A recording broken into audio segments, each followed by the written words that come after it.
All right, good evening. Welcome, everybody. This is City Council Budget Workshop. Today is Wednesday, May 21st, 2025. It's 5:15 p.m. Around the table, we are joined by Councilor Leonard, Councilor Beck, Councilor Mallard, Councilor Trimble, Councilor Dean, Councilor Fournier, myself, Councilor Sarah Pelletier. We've also got City Manager Deb Lori. I think the first thing on the agenda is sewer. Correct. So we're hiding behind Rick. Sorry. I also wanted to share with folks that, we did post an update this afternoon to today's packet. So the updated information that we're gonna be talking about later as it relates to questions. Thank you. I walked off with only half of my books. Estimated tax rate and all of that is available publicly online right now, even as we speak. Thank you. So, having said that, so tonight, first item tonight is, I'm never gonna get over calling it the sewer department. I've shared that with Amanda. It was the sewer department for, 28 years, and old habits die hard. So for those of you who don't know, we operate obviously a primary and a secondary wastewater treatment plant. We have miles, hundreds of miles of underground infrastructure, some of which are known as combined, some of which are known as separate. When you have combined flow, it is both sewage and storm overflow or just excess water from the roadways and things like that. So it's a very busy place, and I will also share that a lot of times, sometimes people don't think about it, that it is probably one of the greatest environmental efforts that we make as a community, to ensure the waters of the Penobscot and the effluent is appropriate and in line with Clean Waters Act. So having said that, just to give you a sense, they treat about 7.7 million gallons a day or 2.8 billion gallons annually. We've done a number of recent upgrades, what's referred to as SCADA, and that is the computer system that talks to all of the different gates and pump stations and everything from one place. That was an old, I think 1980, I'm not sure. 93. 93, okay. So that was a huge upgrade for us. We've been monitoring our largest investment, and the impact of that on our Davis Brook storage tank. We replaced 2,200 feet of sewer line, 40 manholes, completed 437 manhole inspections, inspected and coded 27.5 miles of sewer pipe, and cleaned and jetted 70.5 miles of sewer pipe, which is a 51% increase over last year. Some of the challenges that are faced in the wastewater treatment industry obviously are costs of chemicals. And clearly, we've had a lot of discussion about biosolid disposals, especially in the light of the fact that as the end of the line, if you will, we are the great collector of any PFAS materials. We do not generate it. We are just the end point for them for that particular compound. And frankly, the largest issue that probably they face is the regulatory environment. We are under a consent decree. They continue to stiffen the regulations. And they're continuing to be sort of there's no clear guidance at times on particular items. So regulation is really a challenge for us in many ways. So in the coming year, and I know Amanda touched on it in a recent infrastructure agreement, just to think about our treatment plant process is not only Bangor wastewater, but Hamden and a portion of Herman. And we have a partnership agreement for that, and we'll be renegotiating that in the coming year.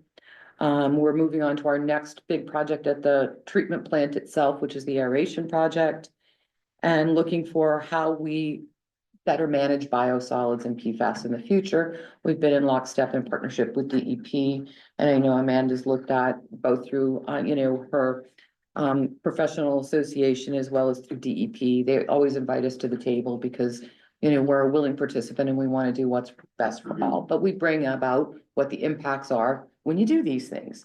I will point out that it did come out of committee. You may remember we had that bill that was going to lapse that would allow the bulky waste that goes to Juniper Ridge that allows us to do biosolids. That was set to expire. Came out of committee with a recommendation not to pass to extend that allowance for an additional 2 years. So hopefully that creates some stability and some space as we move through that. Amanda's had, a decent amount of turnover, as a lot of places have. But she's done a lot to kind of get all of her folks cross-trained, and I think that's been for the benefit of all. And obviously, we need to continue to meet our consent decree and work through our small projects. I will tell you that when the council began, funding that small projects, it was a game changer for us. Because, we'd always have something happen, or we'd see something in inspection and we had no capacity to address it. So we actually are making, I think, pretty good progress on replacement of, our lines and ensuring, compliance and being a little bit more proactive with infrastructure that in some cases is more than 100 years old. So just keep that in mind. Having said that, the budget implications in wastewater. So a lot of our operations, you see that it's really heavily weighted towards personnel costs. Interestingly enough, wastewater is not. It's a very capital intensive and supply intensive operation. So 2.7 million out of the 11.7 is related to personnel. The other major drivers are the debt service. There is very few projects that are cheap when you're talking about wastewater. So debt service remains a continued lift. We're also doing outlay, which is also referred to capital items. We did get to the point, I think probably 10 years ago, where we started to begin to fund some of our capital items on a more proactive basis. And that includes that capital small projects approach that I was talking about earlier. The other thing sometimes people don't realize is our sewer plant is one of the largest electrical users in the city. Of all of the city accounts, because of the amount of time it is spent in operation. So electricity is a big cost. We do have the emergency generator that got installed. So A, that ensures that we're always able to maintain our status to operate. But B, in the summertime, it will allow us to get kind of creative with trying to peak shave high usage days. So that has given us a great deal more flexibility. The next biggest expense in here is the disposal of the biosolids, as we've talked about. And then obviously we have another number of maintenance contracts, contractual services and the such. We have included more in there this year, for example, for legal fees, because as we work through this interlocal agreement, we're going to need an external attorney to help us with that. We also think that there may be some opportunities to perhaps engage in some additional discussions surrounding our consent decree. So we may need some specialized services related in that area too. Overall, obviously the major revenue from this is the fee for service. We have included a 5% increase in the rate for service. We have been trying to, historically, we went a long time without increasing rates. And if you do not continue to increase your rates to cover your increasing operating costs, you're going to find yourself in a difficult position.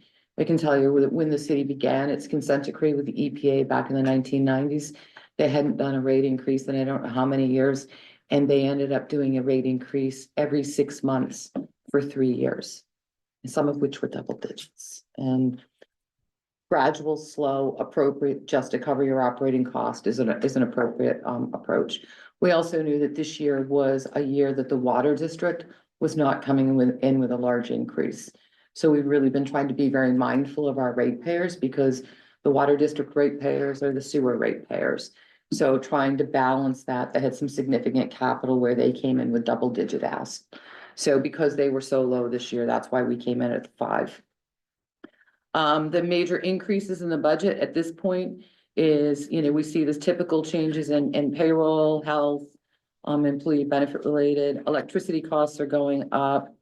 We are seeing some decrease in chemical supplies costs.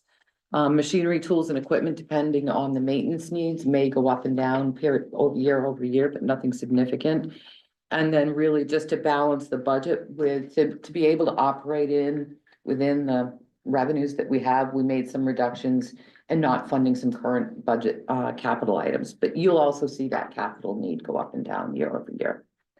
So all in all, that's sort of the operational issue.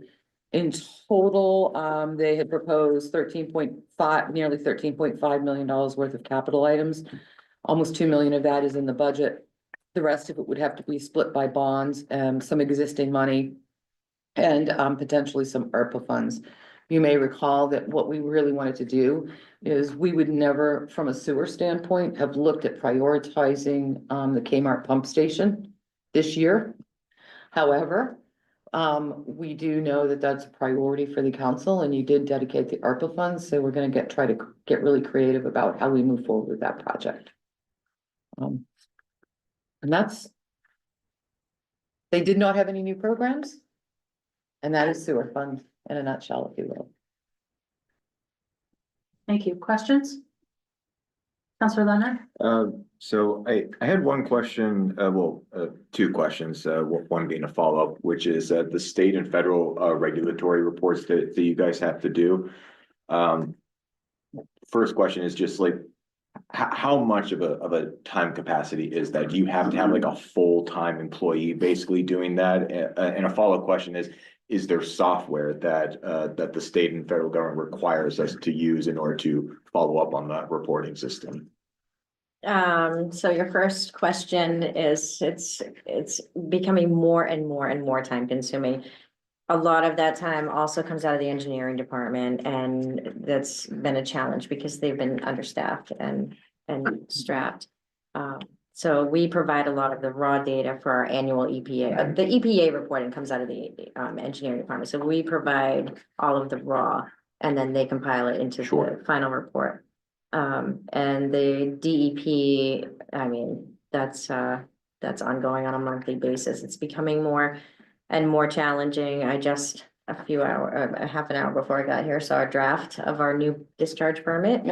It's going to have more challenging requirements. That there's going to be some opportunity for comment and have some discussion between DEP and EPA over the next 30 days, but I foresee that to just become more burdensome.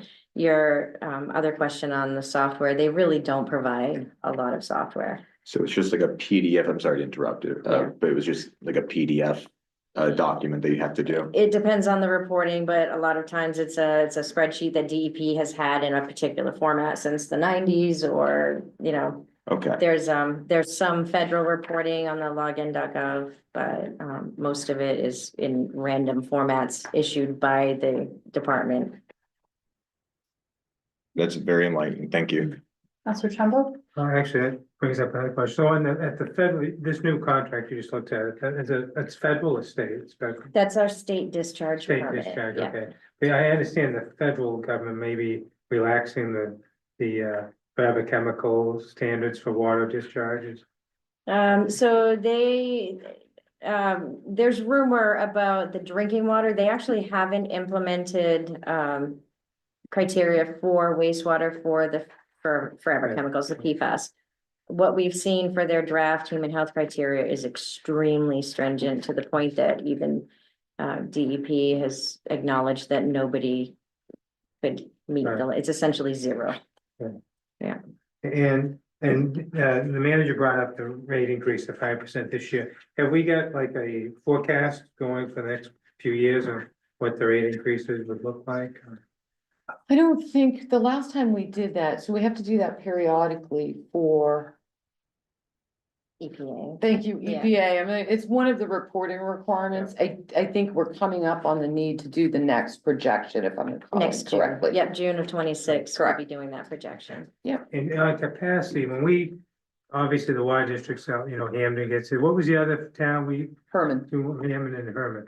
So is it a condition? Is it tied in as soon as they get the water from Bangor? We said we'd do the sewerage, or, I mean, is there a way we can, how long does that contract go? Can we say at some point, we'll still give you, the water district can still sell you the water, but you really need your own plant?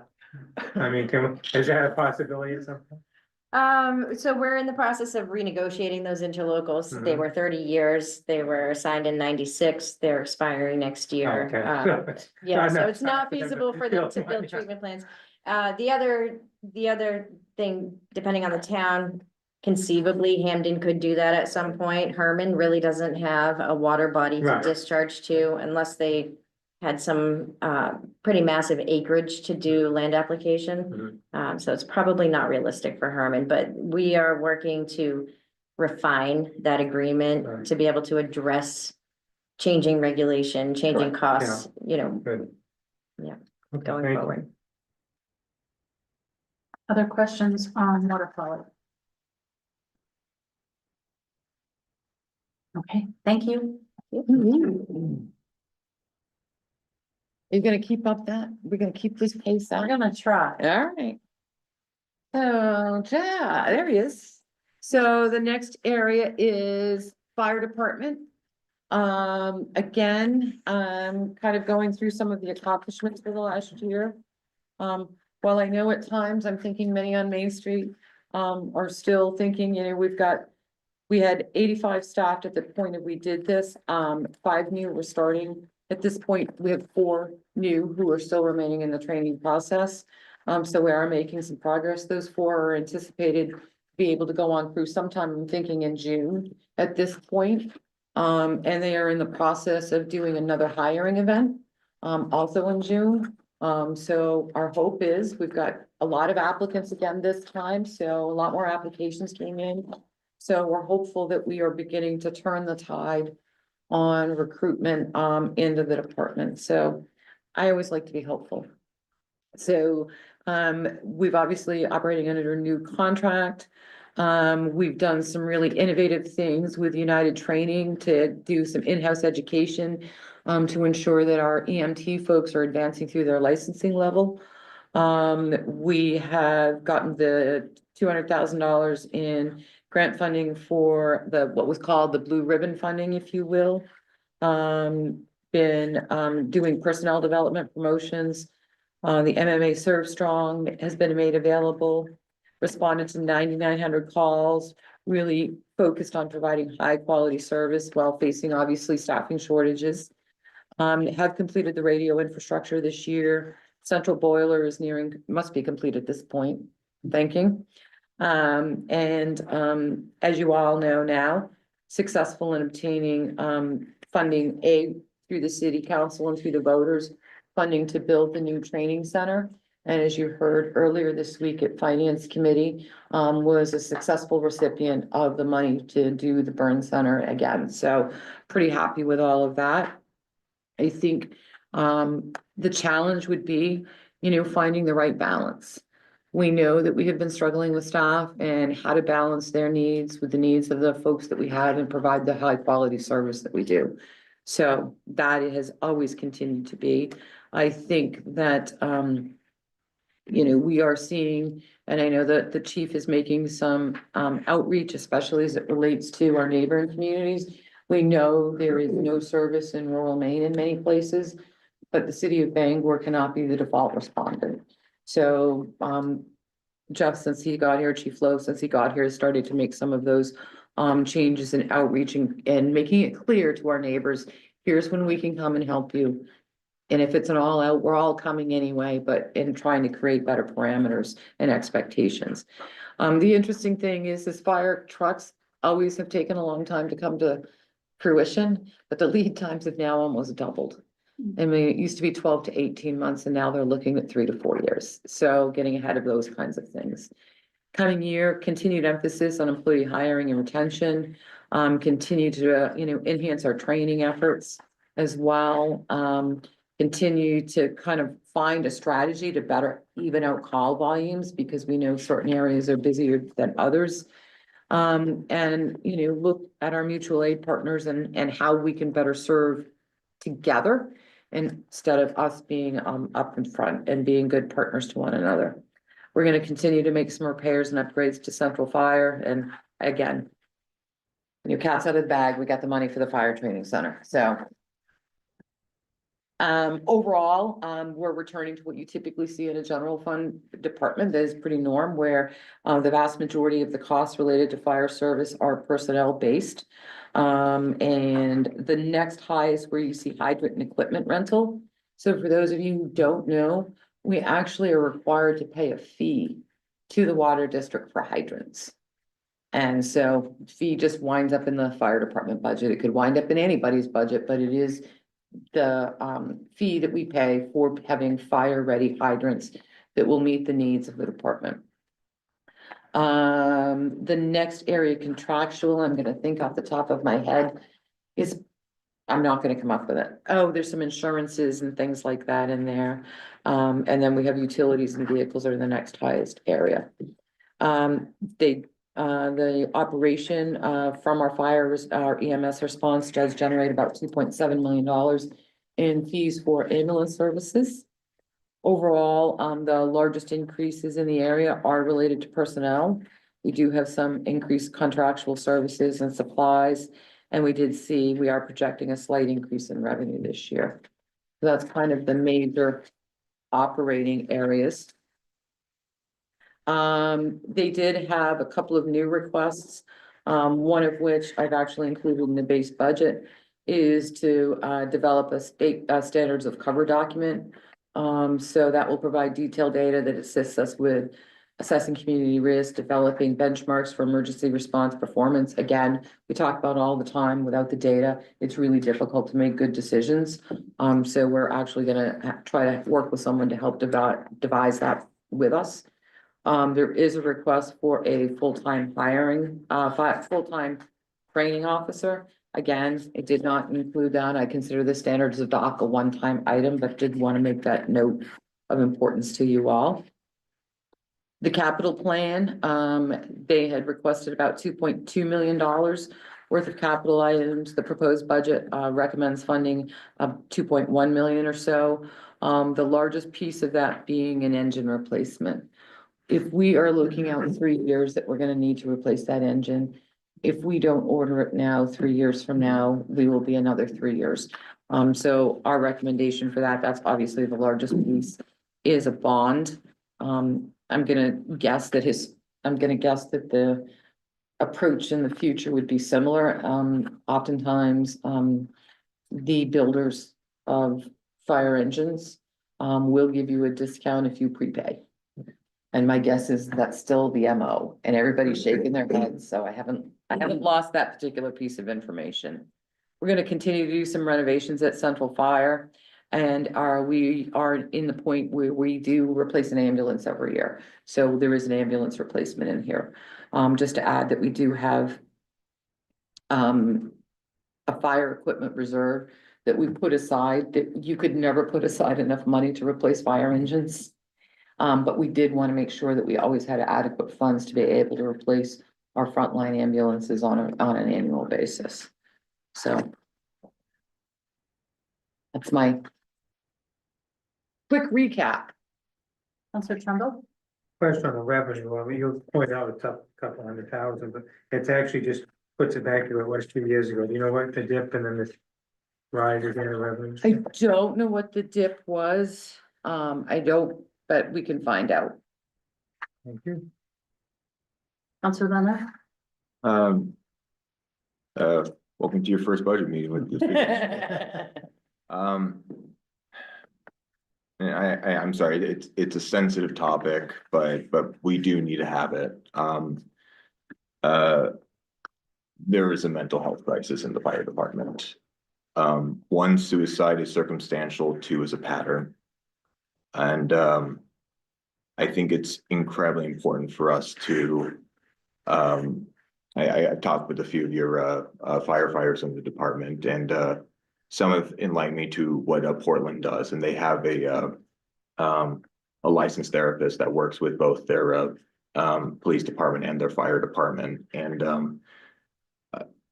that's not the only answer to this. And I really want to make sure that you and the rest of the team are able to bring their opinions forward on this matter, because I do consider this one of the biggest weaknesses that the city has right now, and we need to reverse course on this as soon as possible. So I guess my question to you is, what else can we do? And to the point I brought up earlier regarding a therapist, how feasible is that to have that potentially be on the next budget discussion? Because I think that's the bare minimum that we need at this point. I don't think that's even worth discussing. Like I'd like to hear your thoughts though. Like, what are some other avenues that we can do to really start the healing process for the department? Yeah, so some of the first things we're doing is we are bolstering the peer support group that we have. We have it was originally a single policy that's being broken out into both a policy and SOP that will guide the introduction of new peer support people, how they interact with people, pieces related to confidentiality and those types of things. So that's underway now with a lot of support for the staff that want to go and take those programs.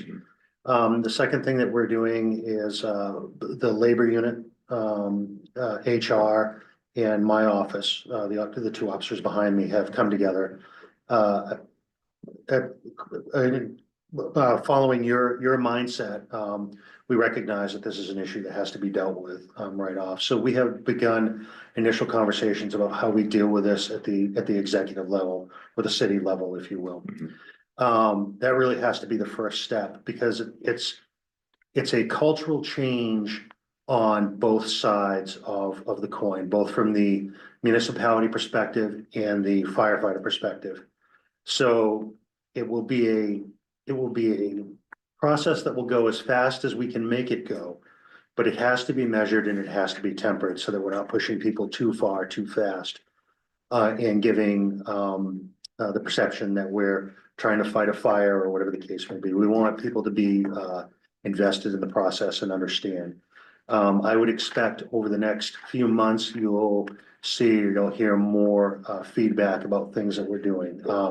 We're looking at engaging a professional service to begin with some surveys to really understand where people are at. And that may seem like a weak way to go into the process, but if you don't understand what's happening, then you really can't fix it. You just throw money at it, potentially to a waste. And then from there, I would expect that we'll continue to engage that professional service or services to define and help us build what's best for the organization. I think that a provider that's available to us on full-time, do I think that's necessary? To be honest with you, I don't know because we haven't explored it yet. But I think as we work through this process, that's something that will get vetted and we'll have a better understanding. Okay, I really do appreciate your comments there, and I really appreciate the action that you guys have already taken. This is a good first step, and not to put more pressure on you, but I would like to have another update on this particular issue. Like, not to reveal anything that no one wants to be revealed, obviously, but you are some of our most important citizens. And we need to make sure that you guys are healthy, both physically and mentally. And, I don't want to speak for the full council, but you have our support and we want to make sure that you guys know that. Yeah, I appreciate that. Thank you. Other questions for fire? Councilor Beck? I had a question about the training officer. So currently it's not funded. It's a question for us to decide if we want to fund it. Correct. Historically, training was what was referred to as, I think, as a provisional assignment to one of the commanding officers. And over time, there's just been some gaps. So it was, do we consider adding a training officer? And that is on your whole list of new programs later. Sure, because just in reading through the impact, the words that jump out to me are, efficiency. And then also, I hear that right now it's a struggle to get a little bit of consistency because you do have so many different people doing it that, this is almost a position that, I don't know if it fully pays for itself, but at least it subsidizes itself and what you get back in, efficiency and especially the consistency too, because then I also think about lives saved, and educating the public. So I think this is a good ask. My only question is, I know historically the fire department has looked to be creative in use of funds when finding engines and has even gone to like Arizona and driven ones back. So are we, is your philosophy to always buy new? Are you looking for used equipment when possible, or what is your approach?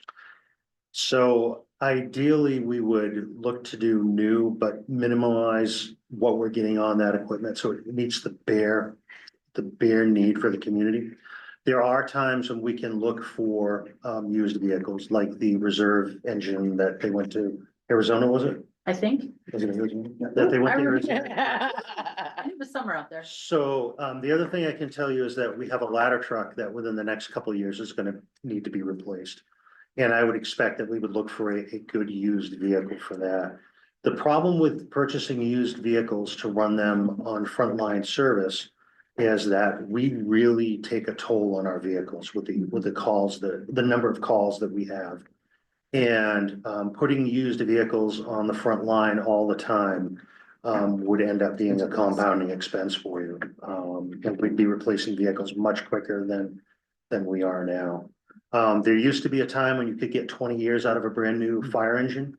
And you just can't anymore. And that's across the board. That's not just us. Unless you're a small volunteer department that does 150 calls a year, you just can't get that lifespan out of the vehicles anymore. And I would suspect the vehicle manufacturers figured that out and are making different. Yeah, so for what we run for frontline equipment, I would say we would be looking for new vehicles. Just to ensure that they have some longevity to them and, you know, if we need to, we can roll them back to reserve piece if that reserve piece fails us. Thank you. Yeah. That's helpful. Anything else for fire? All right, out of the hot seat, as it were. Thank you very That's much. funny for you. I appreciate it. That fun doesn't apply to everybody. Okay, moving on to parking. Yeah, all right, so the parking fund, so for, again, now we're going back, I should have said it when we talked about wastewater treatment plant. Wastewater treatment plant is an enterprise fund, it doesn't require tax dollars. The same thing for the parking fund, parking fund is self-sufficient. The revenues come from parking fees, parking permits, parking tickets, etc. Park Clemens, I'm not sure what the company name is anymore, so I'm just gonna pretend. It is PCI Municipal Services, thank heavens I had my cheat sheet. We hire a third-party contractor to manage our surface lots and our structured parking. And so Park has been our manager for many, many years. PCI also holds the contract at the airport for similar services. So having said that, over this past year, we got some new revenue control equipment in at Pickering. Allows for mobile pay and video customer service, which has been an ask for a while. We are implementing mobile parking app, so you can pay by space lots and at Abbott Square. And started with Barnacle to help parking enforcement, and I can't remember at what point we talked about Barnacle and in what setting. A couple of years ago. Okay, but it is sort of, if you think about what perhaps an octopus would look like on your windshield, is that's how it's used to, for individuals who have substantial number of parking tickets and who won't pay. It's a new means by which you can immobilize vehicles instead of the old things that you used to put on the tires and people could try to drive off with and sometimes cause damage to their own vehicles. So we started the contract with Barnacle to kind of address some of that. We continue to encourage people to park in the downtown. Park's obviously a member of one of the challenges has been the Downtown Parking Advisory Committee, but I'm happy to say, can we do a little dance? I think we have a quorum now. And I expect that there will be a downtown parking committee coming up shortly. So that was a big win. Some of the things that they want to continue to focus on this year is looking at how we can be more flexible and extend hours on sort of those late night weekends to support activities in the downtown. Continue to control scofflaws.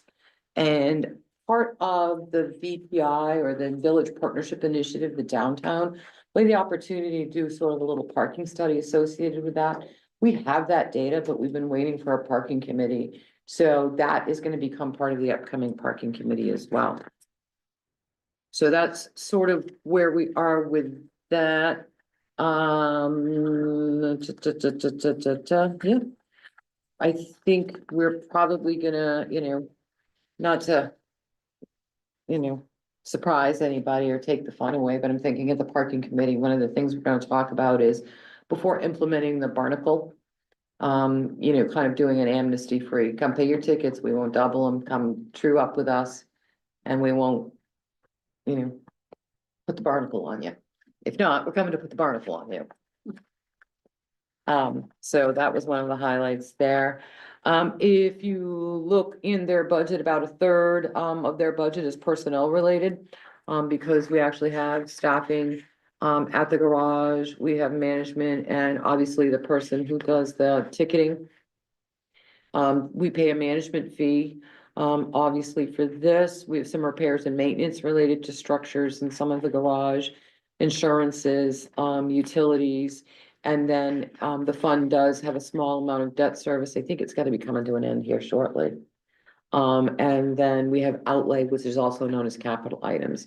It is fully funded by the revenues we generate from permits, fees and parking, tickets.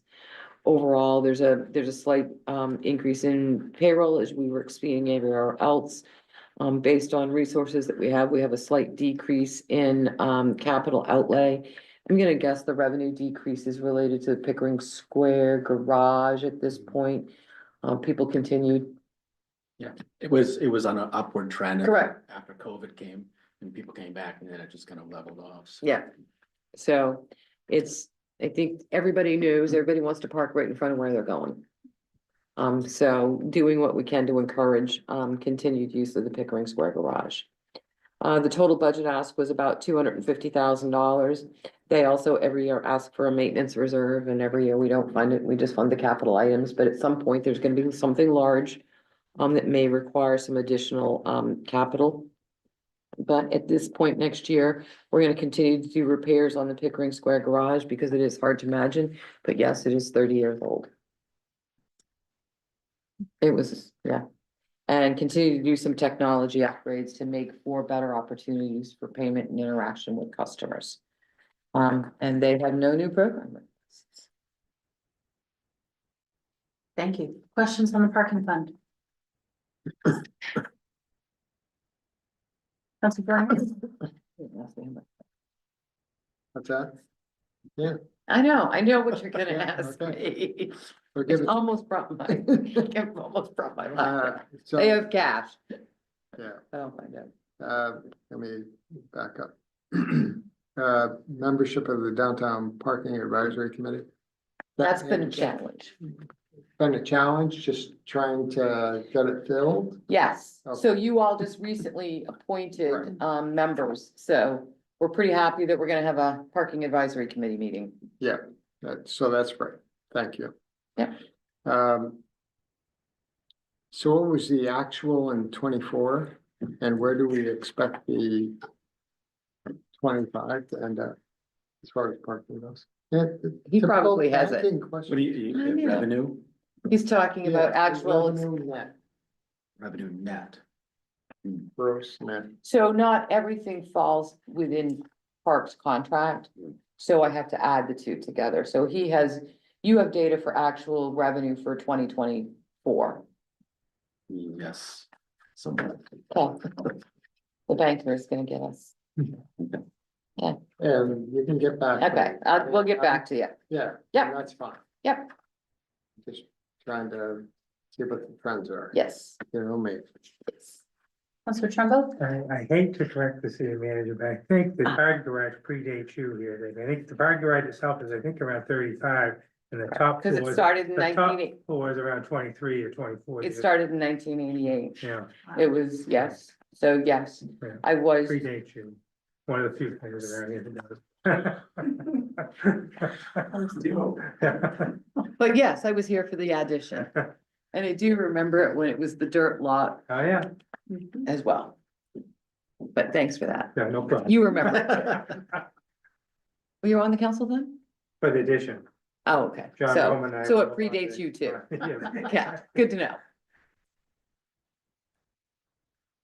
I would chair the parking. I think committee, we're set. Cool. All right, thank you, Clara. So next up, just as a reminder, obviously, we just had this discussion earlier this week at BNED. Is, the city council has created a cultural commission. And the cultural commission, is responsible for identifying, cultural, opportunities in the city. Sort of one of the more visible things you all do is obviously we just talked about your biannual grant, your semi-annual grant process Monday night. Yes. So that's kind of one of the larger things they do, but they also do a lot of other things to make sure that we have surveys of cultural assets, trying to highlight the things and opportunities you have to see here. I'm thinking you're profoundly glad to see the kiosks Yes. for Paul Bunyan, because I know that also came through Cultural Commission. They provided sort of an overview of the past year, talked about their work plan for the coming year. And obviously, a lot of the public art, we have a lot of interest in public art these days, and I know a lot of the public art comes through the Cultural Commission for review of layout and proposal before it gets to, so they're doing a lot of that work. So when, folks come to you and say, we want to put, represent marine life on the Katy pump station, the Cultural Commission has spent a lot of time having those conversations with the artists and kind of, coming up and providing guidance as to what that may look like. So anyway, so that's a lot what the Cultural Commission does for you all. Annually, we leave budget 22,500 at this point. They did also have a request for a couple of additional amounts, and I'm flipping to the right page if I can. And I bet you can tell me off the top of your head what they are. I mean, I have a cheat sheet, but Okay, we're asking for 5,000 extra dollars for grant funding to up our grant budget from 20,000 to 25,000. Because we continuously can't fund everything. We're getting a lot of requests and everything is getting more expensive. And then we're also asking for 2,000 additional dollars to do a new survey of the cultural assets in the city. The last survey was done in 2019. There have been many, many additions, as I'm sure you all know, if you drive anywhere within Bangor to get to here. And so we want to make sure that we're tracking that correctly and also providing ways for visitors and residents to get to those cultural assets and to see them and to know what their condition is and to provide help to the Parks Department for fixing if anything needs to be fixed. Thank you. Councilor Leonard? Just on the discussion of costs, just because of the current economic climate with the tariffs that now starting to hit the shelves now, like are things like art supplies, paint brushes, paint just being, yeah, okay, I mean, right, everything. yeah. I'm sure there are manufacturers of paint and paintbrushes within this country. But that doesn't always mean that it's easily accessible or the best option, the best for the material application. for the application. And right, with things like the murals on the bathrooms that are already in progress, you have to make sure that you're paying attention to longevity of those materials. I am not a muralist, so I don't know the actual amount or cost of paint or increase. But I do buy groceries, and if that's a good comparison, I mean, anything gets more expensive. Yeah, and to that point, it's not like sometimes the paint itself can be made in this country, but the buckets that you put that paint in, that metal's coming from China. Right, exactly. And all the cost with anything gets passed along to the actual purchaser. Other questions? Councilor Brett? For the $2,000, is that for like staff time or who does the? Yes, we would like to hire a student at the university. That's what's happened before. And we want to make sure that that stipend is enough for the student to actually do the work. And we think that hiring a student probably helps us keep that to $2,000. I think if we were hiring a professional, it probably would be more. Yeah, makes sense. Thank you. Councilor Fournier? I'm fine with what you're requesting. To me, it's a question of the maintenance of the assets Mhm. going forward and what Sure. that's gonna be. The Cultural Commission does not maintain the assets. Right, We survey the assets. We pass information to various other organizations and departments. okay. Parks and Rec is the one that does any maintenance, and I'm sure Anne or others would be able to answer more Yeah. specific All right. questions like that. Thank you. Sure.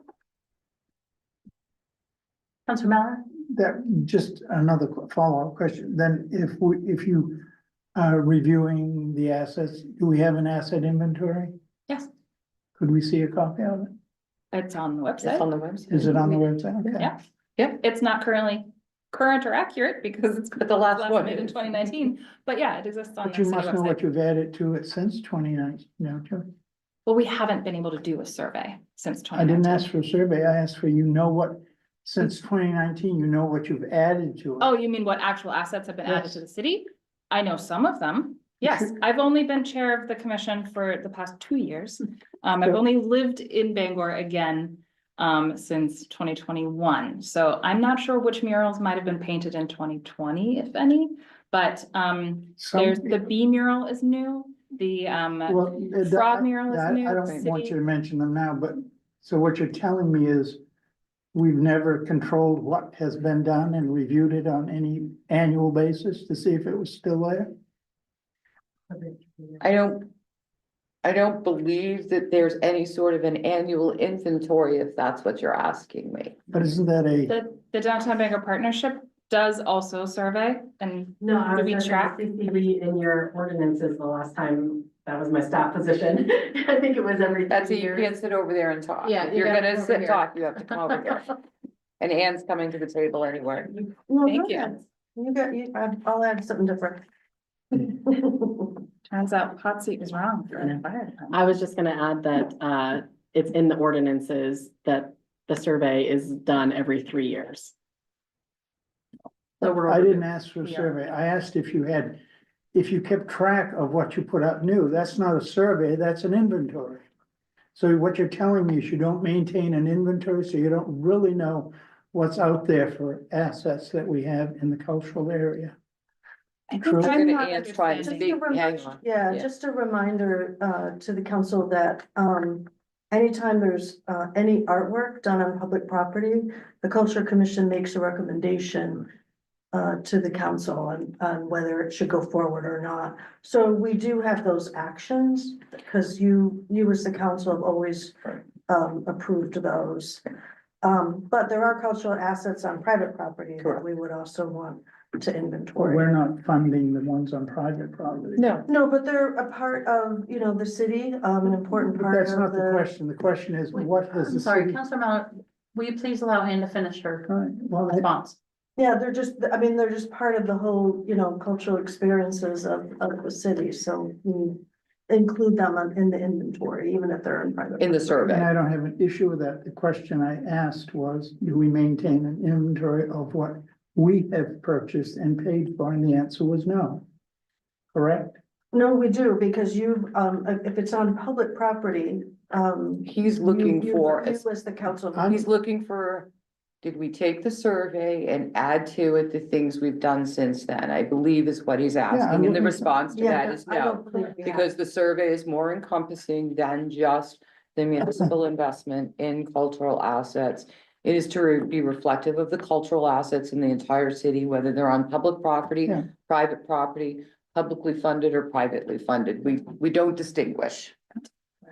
And the cultural commission does not have access to a running spreadsheet Correct. where we could just add a new mural as a new mural is created.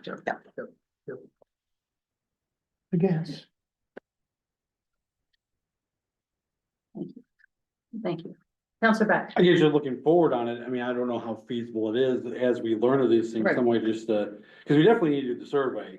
Cause also it's about putting a fresh pair of eyes on what's the Right. condition, everything else. There's a lot that goes into it, but I guess also maybe look going forward that after we get the survey done is, as things come through, maybe we'll have a way just to track it and say, hey, here's another one. It's a place that we could look at expanding our asset management system. So we're in year 1.5, I believe, of the asset management system at this point. And, we just found out how many trees we had. Yeah. So we are working our way through many of those, but it's certainly something we could look at adding to the asset management. Some of that technology has also changed pretty significantly since 2019. Correct. And there are options now that maybe weren't as easily accessible then. And we have a more robust website, which would actually That's right. perhaps make for a better opportunity for interaction. Other questions on the budget? Does the culture commission just get the allocation of the city? Do they go after grants or anything like that? Or- Every once, I think in the past, there may have been a grant or two that has come forward, but it is the city that would pursue the grant. Right. It's not the Yeah, cultural It commission. seems like it would be something that could be grant funded. And I mean, these requests are very reasonable, but this is not a typical, this is not an easy budget year. I'm just, I know people are eager, let's pass this, but I suspect what's in the budget is what we put in last year's, Correct. right? So Correct. that's what I'm supporting. I cannot support anything additional. I've looked at the figures. People in Bangor are gonna be paying substantially more next year in property taxes as tight as we've tried to get the budget. So I know 7,000 doesn't seem like a lot. We had somebody in the other night ask for 5,000 for ESL program. So it doesn't seem like a lot, but pretty soon that's real money, 10,000 here, 9,000 here, it adds up. I just can't support it, I'm sorry. Other questions? Okay, thank you both. Thank you. Thank you. Sorry, I was just gonna keep on cruising. Yep. All right. 4th of July, we're still trying to work with, the Kiwanis to figure out where they are this year. I did propose an increase in 2026, which we can always revisit, and it doesn't commit you to anything at this point. I am also waiting to hear back from Brewer. The Parks and Rec director did touch base with one of the two primary members of the Kiwanis today, and they were getting back to us with kind of where they all were for this year. I will say that what we adopted in our budget last year, what is being proposed would be for July 2026. It would not be for July 2025. We always fund a year and ahead because we want to make sure that people have an assurance of what monies are available. So I should know more at the beginning of the week, or if not by the end of the week on the 4th of July piece as to where we stand. Just for clarification, because I'm not familiar with it, but the money they raised last year at the 4th of July event, they donated to a nonprofit, is that correct? I don't know that for sure. Didn't they have wasn't it the concert that you're talking? Is it the concert I you're don't know what it talking was, about? that's why I'm asking, I can't remember, but. Okay, the I impression can find got out. When he was here, was that they made a major donation to a group. Now, the point being, if they can raise enough money to make a major donation for a group, they should be holding some back for the next year, not expecting us or any of the towns to keep, they should become self-sufficient eventually, I would think. They will never be self-sufficient, and they never have Depends been. on how much money they plan to give away. I'll have more And I don't information. think, I'm not in favor of increasing it this year because I don't Okay. think we can afford it. Okay.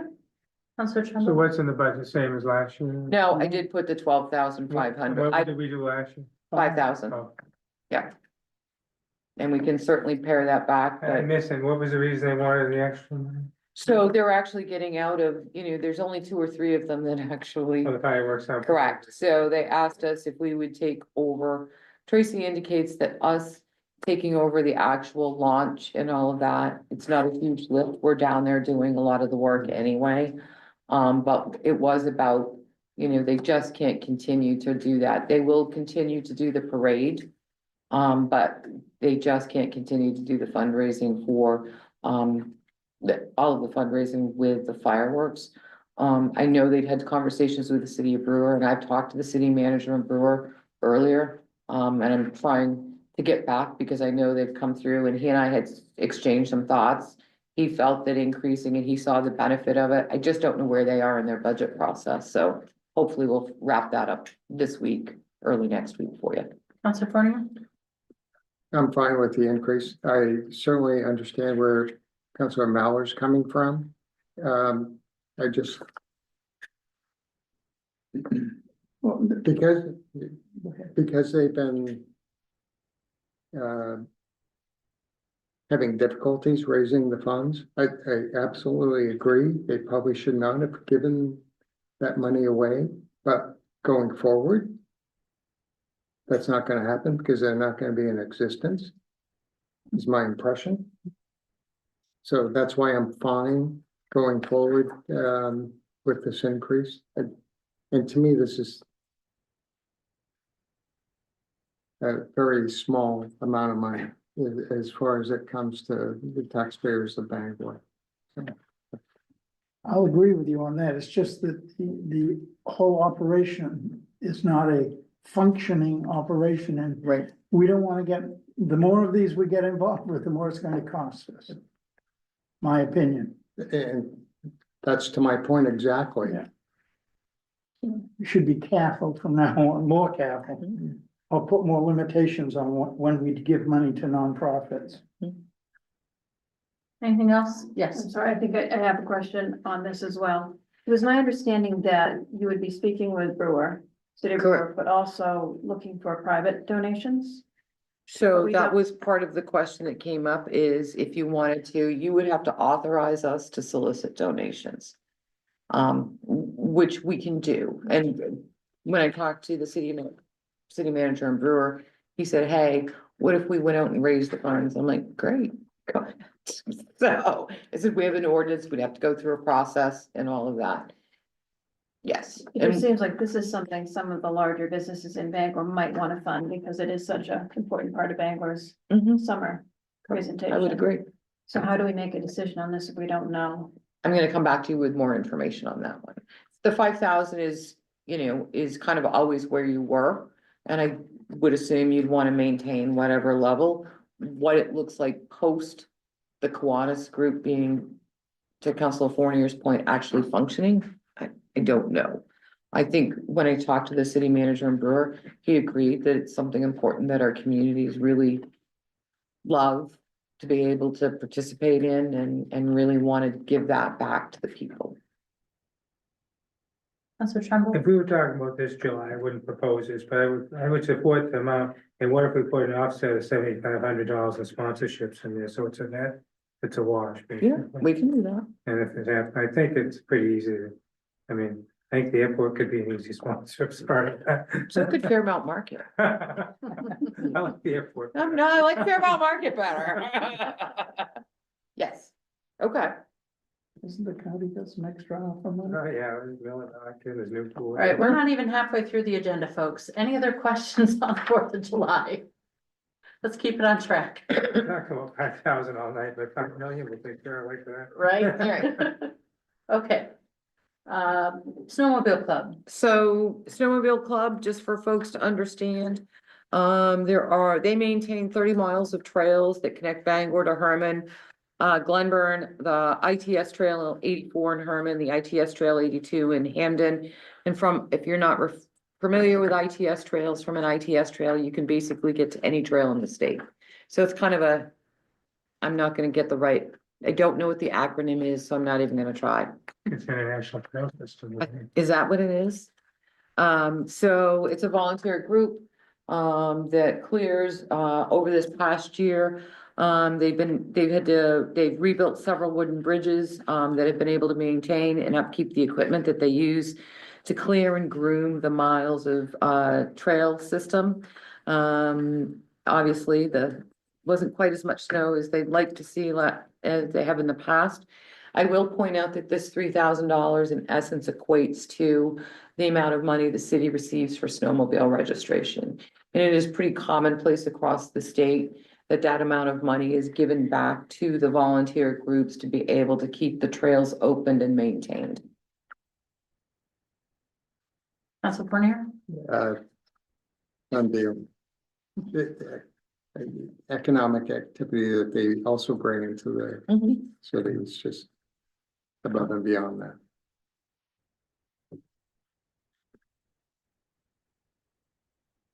Okay. All right. Moving on, review of questions to date. Yes, and folks, There's a lot of information here. How would you like to approach this? well, if folks are okay with it, I would like to go and pull it up as I shared earlier. We have updated this information.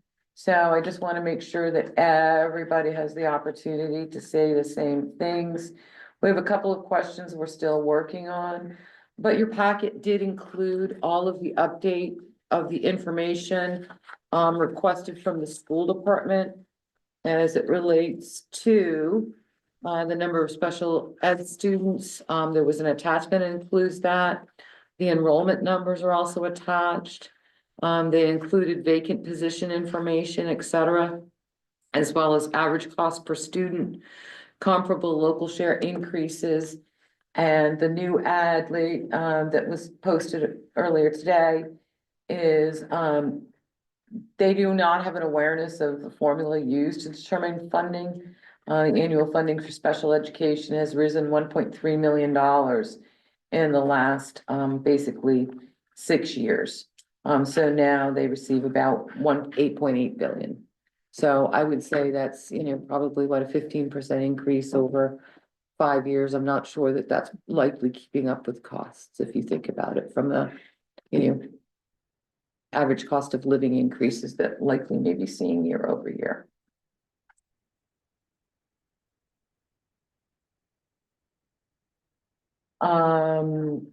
From May 7th, you would think it would be easy to provide full-time equivalents. This is a manual process. It is not easy. We continue to work on that. I can tell you that for me personally, I can tell you that the only changes that have been made in this current year is I did allow the police department to hire one additional person because MDEA agreed to refund us for 3. I think our support for MDEA is really vital. So I did allow us to hire one additional person. I also allowed, there were 2 part-time, positions at the airport. It's been difficult to fill for those weekend coverages. It was very much a specialty. I allowed those to go to a one full-time position instead of 2 part-time in an effort to try to, attract and retain an employee. So those are the only shifts in personnel over the last year. Council Fournier, your debt service is in there. Oh, I didn't see it. I still haven't seen it. Well, I updated it. It should be updated now. Oh, okay. Yeah, I did not see that. okay, Yes, I'm Question? gonna go back to the school. yes. If we were finished with school. I don't see anything more school. I will not support the school budget, just to let everyone know. I'd recommend at least a 5% cut across the board, wherever they do it. I don't care. I can't do line item. But I think there should be some cuts there. So I'm on record for that. Thanks. I will share with you that later on, we do have the updated tax levy and they did come back with $140,000. And so what percent is that? I'd have to do the math. when we That get was just there. for the paid family. It was for switching over to the private plan, which I'm not gonna lie. I took credit for on the city side too. I'm gonna take credit for it wherever I can, but yes, we'll see some more of that when we get, So because it's, they do have an updated tax rate. so it's a piece. Yep. Thanks. We did include, the Downtown Bangor Partnership, information. That provides the balance sheet, the income statement and the year-to-date impact. I do, while we're sitting here on this item, I do want to remind you that the special assessment that is tied to the Downtown Bangor Partnership is a whole separate action above and beyond the city budget, and that kicks off next week. So next Wednesday, you will have a public hearing establishing the special assessment rate. And when the Downtown Partnership was here, they talked about increasing that rate to generate additional money to support their program. You will also be asked to adopt the program that was reviewed with the city council on that date. And you will begin the process to appropriate the monies for that purpose. So that is coming up next Wednesday. The special assessment as well as the adoption of the program, both of those items require a public hearing. Councilor Fournier? So.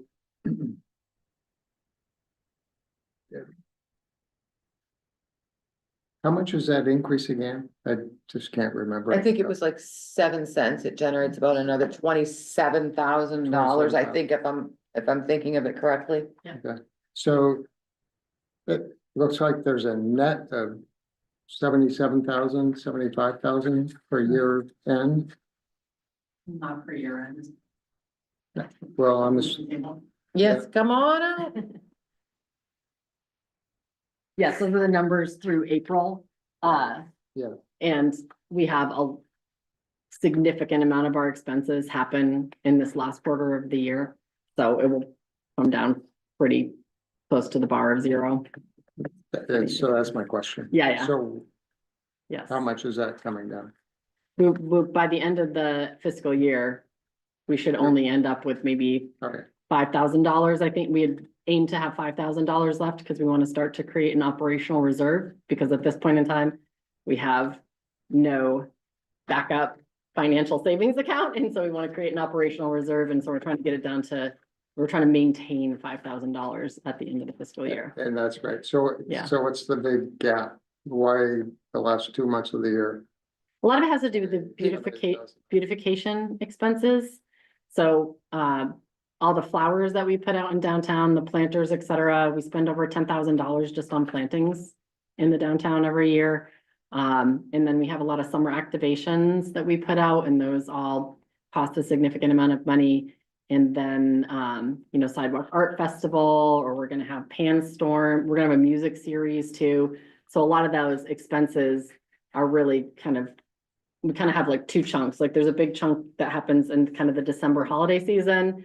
And then there's a little bit of a lull, and then another big chunk that happens. And we get the way the special assessment is paid out is it comes to us at the beginning of the quarter. So you're kind of seeing like the money that after it's just been dropped in there before we've had a chance to run it all down. Great, thank you. Yeah. Appreciate that.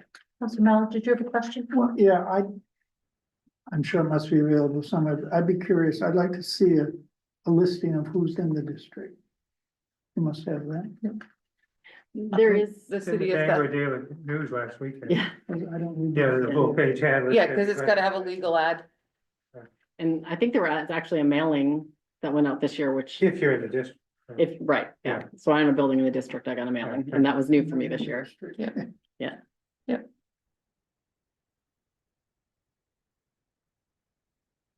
Thank you. Thanks, appreciate that.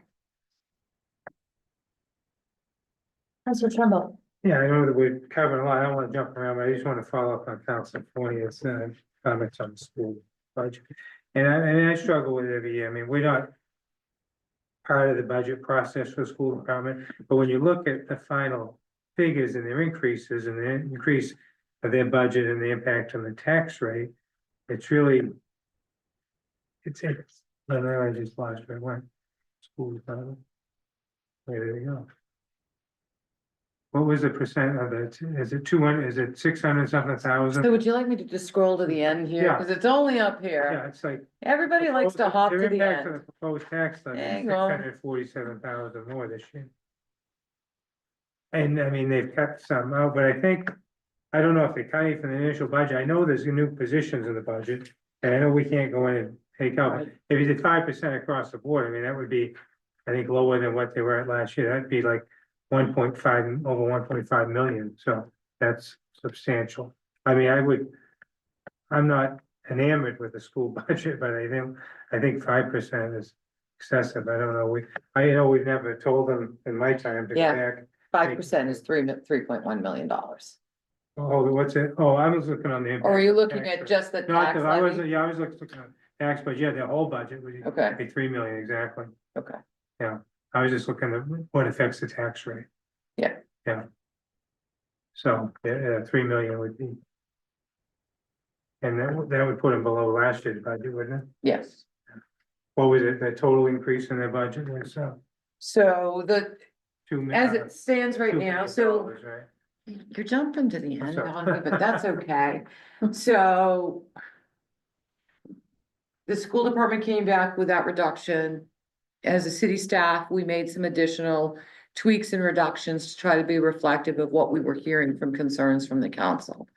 So having said all of that, where we started was a net increase ask to the taxpayers of $1.8 million between the city and the school. And where we're sitting right now is about 800,000. The school's number is lower by 140,000. They had started at 787. And basically, we have almost flattened the city's increase out. We're asking for $124,000, and if you take out the overlay, we're asking for $90,000 more from the taxpayers. And I think that's a pretty reasonable ask. It's less than the county, just saying. Council Corner? Totally respect where you're coming from. And I'm just trying to create the conversation, Mhm. to cut things as best we can. It doesn't have to be 5%. Right. That, I was just throwing that Yeah. out there.